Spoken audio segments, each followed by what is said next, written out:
Hi, and good evening, everyone. My name is Albert, and this is Vlogs About Nothing. Thank you very much for taking the time out of your very busy Friday night to join me. I really do appreciate that. I really don't know what's going on with my right eye, but it not only itches, it also looks red. So, shout out to whatever happened to my right eye. I'm just laying here minding my own business, and then, my eye starts to itch. Interesting. Interesting things happen to me. Nonetheless, tonight I want to talk about nachos. I want to talk about shifting gears and something else, but I forgot. I'll remember shortly. Oh, I just remembered. The weird taste of Domino's pizza. Okay, so let's just start there, all right? Like, have you guys ordered a pizza in the last few months or so? And if you have any recollection of what a pie tasted like, just even a couple years pre-pandemic, am I the only person, or do like I need to like look and search and find for the ingredients and stuff for different kinds of pizzas from national chains that get delivered to my apartment sometimes, and it's sort of just like, or carry out, whatever. Pizza doesn't taste the same. Now, I'm saying this because my body is like a capsule of archived food of the same food I've always ever eaten. And Domino's has always been in my diet, right? So kind of just to put this into perspective, I remember just growing up, right? And my auntie, her name is Gay. She turned me on to Domino's Pizza. True story. I was a little kid, and this was after my first love affair of Domino's pizza because the Teenage Mutant Ninja Turtles plugged Domino's, in their first movie. So I was all about hand tossed regular crust pizza. And then my auntie introduced me to the thin crust pizza. And I thought it was so incredible. I thought the thin crust pizza was something that I looked forward to getting as an adult because my parents refused to order the thin crust pizza from Domino's. And it was like, as a kid, I remembered. It was like, yeah, everyone was ordering pizza or whatever, but it didn't matter to me because I didn't get what I wanted, which was a thin crust pizza from Domino's. And so, fast forward like 80 years or whatever, into this new century, and I'm an old man now that has no aspirations, is completely zonked out so far as it concerns any, real attainable goals. Anyways, I just, pizza is like not the way that it used to be. It tastes disgusting. All right, that's all that I'm saying. It doesn't matter if it's Domino's, it doesn't matter if it's Pizza Hut. Like, I can't tell you the last time I had a good tasting pizza pie delivered, or picked out. I mean, to be fair, there's a place here in Albuquerque called Dion's, and honestly, it's still the only place that I really feel like has a good quality pizza. And this is saying something because, again, I really like pizza. I can't say that I have eaten maybe any other food except for tacos and burritos more in my life. I genuinely love pizza, but I just feel like I can't be the only person out there that feels like pizza tastes some different type of way, right?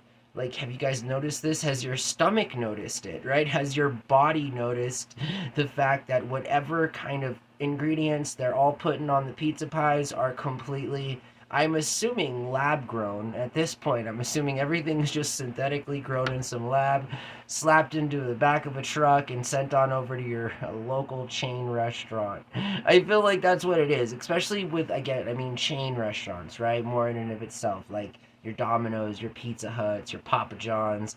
I mean, to this day, Papa John's is the most disappointing because I feel like 20 years ago, Papa John's was the best tasting pizza. I mean, hands down, better ingredients, better pizza. This was more than just a slogan, it was a way of life. Papa John's pizza was like, it killed it, yo. I'm just saying, if you didn't have Papa John's pizza 20 years ago, you missed out because it was a really good pizza. And yeah, now here we sit in a world where things are more expensive and taste less good than they used to. Nothing has any flavor anymore, And that's here where I'm kind of going with this next thing too, is right. So we notice now, and we can kind of agree that pizza is straight nasty. It doesn't taste the same that it used to, even just 6 years ago. So now let's talk about the fact that now places like Chiba Hut. So if you guys don't have a Chiba Hut, where you're at, Chiba Hut is a regional chain, I think, at this point. I know there's locations in Arizona, and I know there's locations in New Mexico. Everywhere I go, there's Chiba Huts, okay? So I don't know about y'all, but again, my life is very streamlined. I can end up 460 miles southeast of here and still be eating the same places that I eat as I walk out of where I live currently here in Albuquerque. Some might say that's pathetic. I might call it just streamlined, all right? I'm trying to keep it efficient. But anyways, and I have the craziest of luck too. I've been in parts of like North Phoenix, for example, where I found a Blake Slaughterburger or a Little Anita's or something. I mean, it's like the world lets me know where I need to go, and then I go to that place. But let's talk about how Chiba Hut is trying to charge us like $15 for some nachos that are made literally from Doritos. Okay, so here's the thing. I feel like places have lost all of their flavors so much, and I feel like it's a huge problem, and now we're straight up buying pre-packaged food that we can buy at the store from restaurants so that we can have flavor in our diet.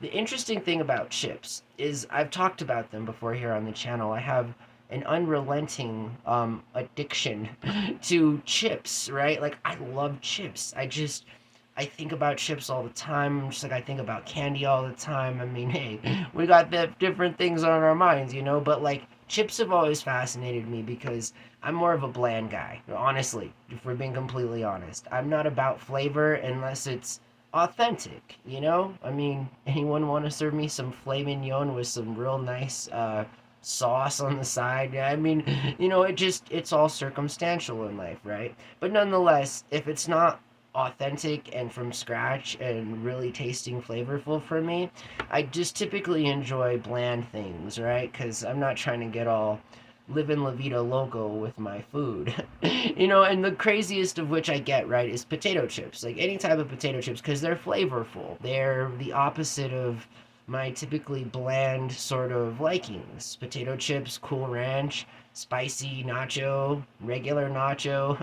They're all welcome on my flavor palette because they all are so fake, right? They're all pumped up with like the craziest seasoning that I'm literally studied to want to be addicted to these things just so much as you are. I'm just saying it in the I way, but it's all of us. And so, anyways, now at restaurants, you'll notice that if you go to these places, you can help yourself to some nachos that are, it's a four little ounce. It's like a little handful of Doritos with some olives, some cheese, some corn, and all of these different things, right? And I'm sort of thinking to myself, like, is that how bad real food is? Is that we have to like dress it up now with like Doritos?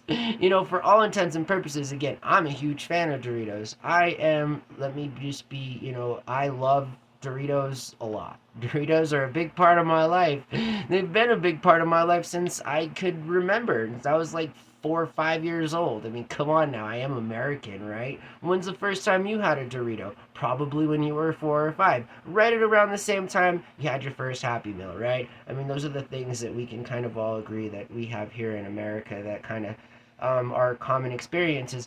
But nonetheless, I'm just saying that restaurants out there who are charging $15 for a single serving of some nacho Doritos with some olives and cheese and corn on top, shame on you. And I guess, moreover, I guess shame on the people who are paying $15 for Dorito nachos when, again, you guys know that you can get like a big bag of Doritos from the store, just for a few dollars. And then all of those other ingredients that you're getting crazy upcharged for are also very cheap. And you can get a whole bunch of them, and you make yourself a whole bunch of Dorito nachos. So I'm just saying, think about these things.